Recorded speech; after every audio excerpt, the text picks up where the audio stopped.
Halo guys, Assalamualaikum warahmatullahi wabarakatuh. Baiklah, kali ini saya akan menceritakan tentang kisah pemuda beriman yang tertidur selama 309 tahun guys. Pemuda ini diceritakan bahwa pemuda yang beriman yang ditidurkan oleh Allah Subhanahu wa taala selama 309 tahun ini. Hal ini di Islam disebutkan sebagai pemuda Ashabul Kahfi. Peristiwa ini terjadi sebelum zaman Nabi Muhammad SAW. Sekelompok pemuda tersebut hidup pada masa Raja Persia yang bernama Dicyanus. Ia merupakan raja yang zolim dan seorang penyembah berhala.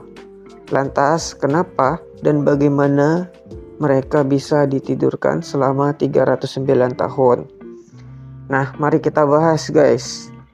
Sebuah negeri bernama Ephasus dipimpin seorang raja bernama Dicyanus. Raja Dicyanus diperkirakan berkuasa pada tahun 112 Masehi. Raja ini dikenal sebagai raja yang sangat zalim dan suka menyembah berhala.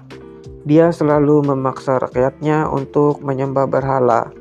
Rakyat tidak ada yang bisa menolak, sebab jika ada yang menolaknya, sudah pasti Raja Dicyanus akan membunuhnya.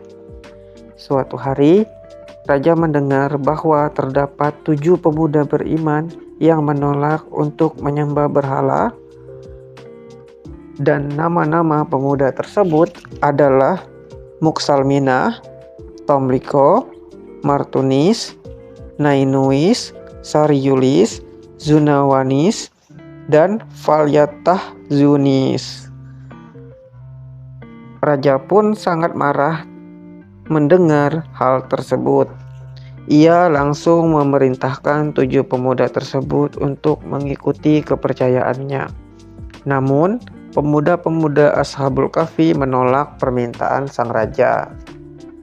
Ketika ditanya alasannya, para pemuda tersebut mengaku hanya ingin beriman kepada Allah Subhanahu wa taala. Pemuda-pemuda tersebut memiliki pendirian yang teguh hingga akhirnya mereka memutuskan melarikan diri untuk menjauhi Raja Dicyanus dan seluruh kaumnya.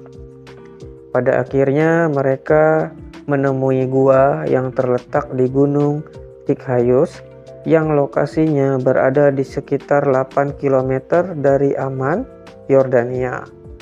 Di dalam gua, 7 pemuda tersebut bisa beribadah kepada Allah Subhanahu wa taala dengan bebas dan leluasa. Mereka selalu berdoa dan memohon perlindungan kepada Allah Subhanahu wa taala agar terhindar dari kejaran tentara Raja Dicyanus. Atas izin Allah Subhanahu wa taala, para pemuda tersebut ditutup pendengarannya dan penglihatannya sehingga mereka tertidur untuk waktu yang lama, diperkirakan selama 309 tahun. Kisah ini tertuang dalam surah Al-Kahf ayat 10 sampai dengan 11. Berikut artinya. Ingatlah ketika pemuda-pemuda itu berlindung ke dalam gua, lalu mereka berdoa, "Ya Tuhan kami, berikanlah rahmat kepada kami dari sisi-Mu dan sempurnakanlah petunjuk yang lurus bagi kami dalam urusan kami." Maka kami tutup telinga mereka di dalam gua itu selama beberapa tahun. Seiring berjalan waktu, negeri Ephasus mengalami pergantian raja dan kini digantikan dengan raja yang soleh dan beriman kepada Allah Subhanahu wa taala. Raja tersebut bernama Raja Abdurrahman. Kemudian Allah Subhanahu wa taala pun membangunkan para penghuni gua ketika kota telah aman. Dan demikianlah kami membangunkan mereka agar mereka saling bertanya di antara mereka sendiri Berkatalah salah seorang di antara mereka, "Sudah berapa lama kamu berada di sini?" Mereka pun menjawab, "Kita berada di sini sehari atau setengah hari." Dan berkatalah yang lainnya, "Tuhan kamu lebih mengetahui berapa lama kamu berada di sini. Maka serulah salah seorang di antara kamu untuk pergi ke kota dengan membawa uang perakmu ini. Dan hendaklah dia melihat manakah makanan yang lebih baik. Maka hendaklah ia membawa makan itu untukmu. Dan hendaklah ia berlaku lemah lembut, dan janganlah sekali-kali menceritakan halmu kepada seseorang pun." QS Al-Kahfi ayat 19. Kisah mereka akhirnya didengar oleh Raja Abdurrahman. Saat itu ia bertemu sang raja, langsung memeluk para pemuda, lalu bersujud kepada Allah Subhanahu wa Ta'ala dan menangis terharu karena tidak kuasa menyaksikan keagungannya yang telah dilihatnya. Begitupun dengan para pemuda tersebut, mereka tidak henti-hentinya memuji Allah Subhanahu wa Ta'ala. Para pemuda Ashabul Kahfi khawatir orang-orang akan mengagung-agungkan mereka sehingga lupa kepada Allah Subhanahu wa Ta'ala. Akhirnya para pemuda itu berdoa agar Allah Subhanahu wa Ta'ala segera mencabut nyawa mereka.